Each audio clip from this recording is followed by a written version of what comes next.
정의와 동떨어진 삶을 살면서도 외모와 언변으로 자신을 포장해왔던 이가 있다. 그런 사람이 요행으로 고위직의 진출의 장관 자리를 제의받았다고 치자 정상적인 사람이라면 청문회에서 자신의 추악함이 드러날게 두려워 그 자리를 고사할 것이다. 그런데 조국은 장관 자리를, 그것도 법을 다루는 법무장관직을 덥석 받는다.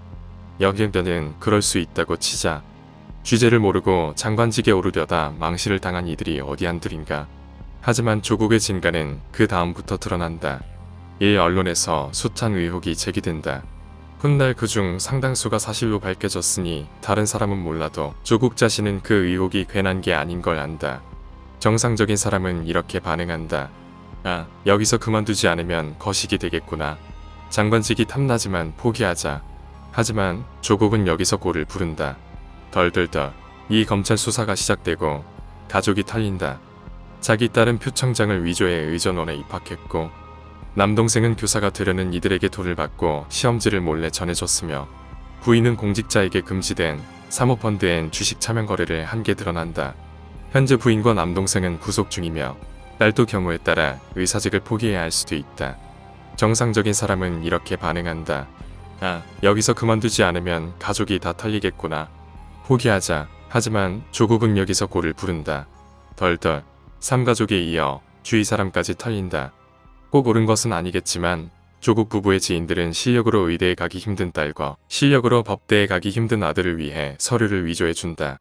그리고 정경심의 자산관리인 김경록 PB는 그녀의 요청에 모시겨 동양대에 있는 컴퓨터를 숨겨준다.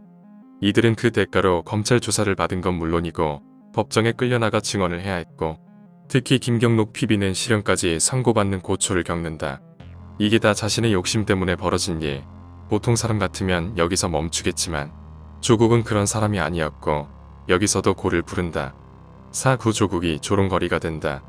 지난 수년간 조국이 SNS에 썼던 말들은 다 훌륭한 것들이었다. 하지만 그 말들은 아이러니하게도 현재의 조국을 통렬하게 꾸짖는 것들이라 사람들은 조로남불이다이란 말로 조국의 이중성을 비웃었다. 이쯤 되면 쪽이 팔려 자중하는 게 정상적인 사람의 태도건만 조국은 여전히 SNS질을 하면서 자신이 억울하게 고초를 겪는 사람인 양 코스프레를 하는 중이다. 오조국이 정권의 굴레가 된다. 조국 사태로 인해 대통령의 지지율이 크게 떨어졌다. 책이 나온 건 조국 백서가 먼저였지만 그보다 20여일 늦게 나온 조국 흑서가 사람들의 관심도라 판매량에서 완승을 거둔다. 올해 4월 열린 서울시장 선거는 조국이 훼손시킨 공정이란 가치에 대한 심판이기도 했다. 정상적인 사람이라면 아, 내가 정권에 부담이 되는구나 싶어 자중하겠지만 조국은 그런 사람이 아니었고 여전히 자기가 잘못한 일이 없다는 태도를 견지하고 있다. 지금까지만 봐도 사람들이 조국의 놔뚜까움에 혀를 내두르는 건 당연하다. 보통 사람 같으면 쪽팔려서 때려치울 일들이 주렁주렁 매달려 있음에도 여전히 정의의 화신인 척하고 있으니 말이다. 그런데 그 조국이 자신을 변호하는 책을 낸단다. 기사에 나온 대목을 옮기면 이렇다. 나는 죽지 않았다. 죽을 수 없었다. 진심으로 나를 사랑하는 사람, 나의 흠결을 알면서도 응원하고 지지하는 사람들이 있었기에 버틸 수 있었다. 세만, 그것이면 좋겠다.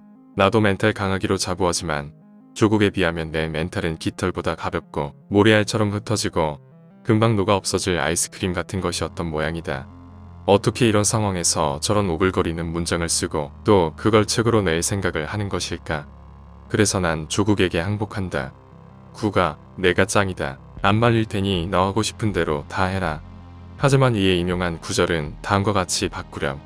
나는 죽지 않았다. 죽을 수 없었다. 나한테 마음이 빚을 진 문재인과 영원히 내 똘마니로 남을 김남국과 내가 흠결이 없다고 믿는 데까지 깨진 사람들이 있었기에 졸라 잘 버티고 있는 중이다.